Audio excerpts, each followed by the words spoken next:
Bilasipara additional ডিস্ট্রিক্টের session জজ মহোদয় একটা গুরুত্বপূর্ণ রায় প্রদান করেছে। আর সেই রায়ত আজি 13 জন আসামি যাবজ্জীবন কারাদণ্ডে দণ্ডিত করেছে। এই গোচৰটো প্ৰসিকিউশনেৰ হয়ে সওয়াল জবাব কৰেছে মোৰ জুনিয়ৰ প্ৰসিকিউটৰ অমিয় কুমাৰ নাথ। আৰ এওঁয়ে এইটো ডিটেইলসটো ৰাইজৰ জ্ঞাতাৰ্থে ইয়াত সাবমিট কৰিলে।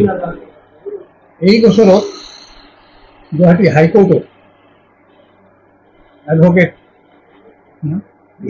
বিজন মহাজন আৰু ধুবুৰীৰ সিনিয়ৰ মোস্ট এডভোকেট গিয়াসুদ্দিন আহমেদে এই গোচৰত আসামি হৈ সওয়াল জবাব। কেস নাম্বাৰ 108/2001 ইটো গোচৰত আজি মহামান্য এডিশনাল সেশন জাজ বিলাসীপাড়া লাৰ্নেড জাজ ফাৰহানা সুলতানা বাইদেৱে আজি ৰায়দান কৰিছে। এই গোচৰত ইনফৰমেন্ট আছিল শুকুৰ আলী।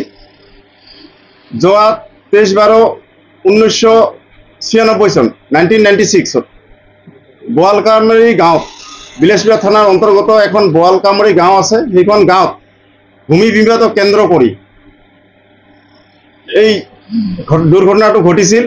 এই দুৰ্ঘটনাত মাৰপিট এটা হৈছিল। মাৰপিটত আসামী পক্ষই 3জনকে মানুহক তাত জখম কৰি মৃত্যু মুখলৈ ঠেলি দিছিল।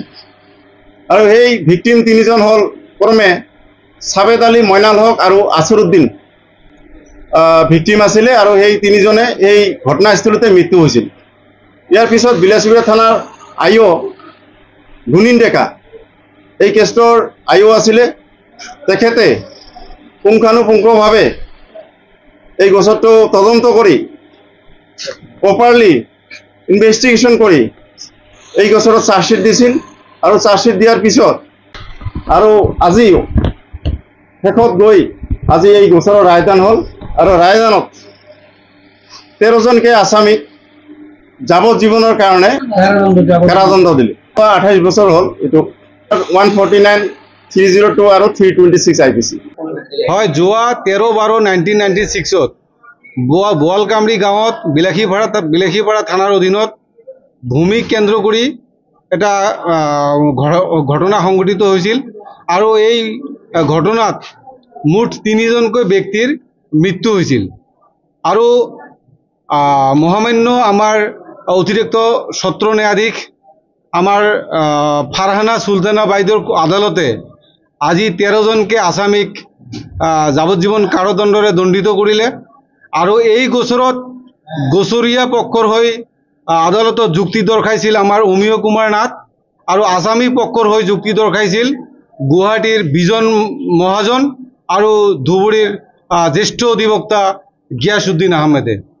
আৰু আজি ফাৰহানা সুলতানা বাইদেউৰ আদালতে যি গুৰুত্বপূৰ্ণ ৰায় প্ৰদান কৰিছে, এই ৰায়ৰ ফলত সমাজত এটা বাৰ্তা প্ৰেৰণ হৈছে যে কোনোবাই যদি বেয়া কাম কৰে, কোনোবাই যদি দুৰ্ঘটনা কৰে, কিবা ক্ৰাইম কৰে, সেই ক্ৰিমিনেলজন বাচি নাযাব বুলি এটা বাৰ্তা প্ৰেৰণ হৈছে।